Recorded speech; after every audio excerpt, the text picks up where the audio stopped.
Hey guys, so I'm sitting on the side of the road here in a parking lot waiting for a tow truck. Been waiting for literally 2 hours, but in this video I'm going to show you how to use a fix flat kit, even though I've already used it, so let's hop right in.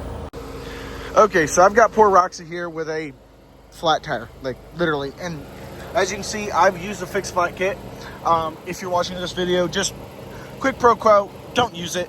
I've got a metal shard in my tire, so it's right there.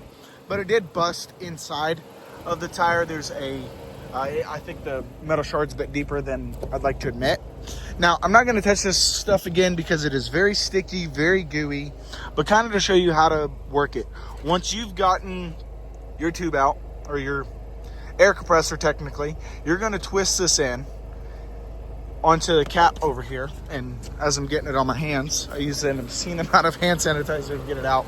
It's actually quite hot today, and now it's starting to rain. So you're gonna twist it all around there, just like you would your cap, and then you're gonna plug your 12 volt into your 12 volt up here. You're gonna plug that in, then you're gonna turn it on. But before you turn it on, you have two options.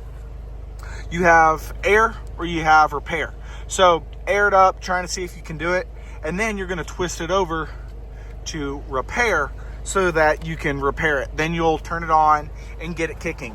Give it a little bit. I think you're supposed to technically kind of move the tire around, which is what I did. I drove it a little bit, and in turn, it damaged part of my wheel. I drove it for about a mile or so, not even a mile, because I was trying to get the goo, I should say, into the seals, and it messed up my tire, so I will have to replace that.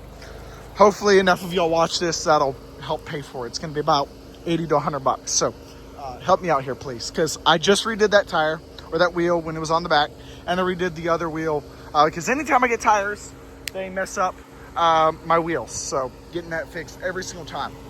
But if you're using a fixed flat kit, don't. But if you have to and you have no other choice, that's how you're gonna do it.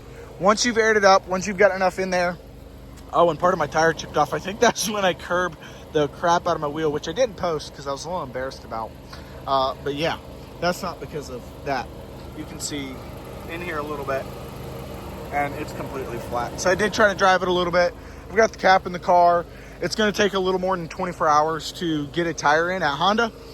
So we're going to figure out a way to get home. But by the time this video is posted, I've gotten home. We're all good. Anyway, thank y'all again for watching. I'll see you soon.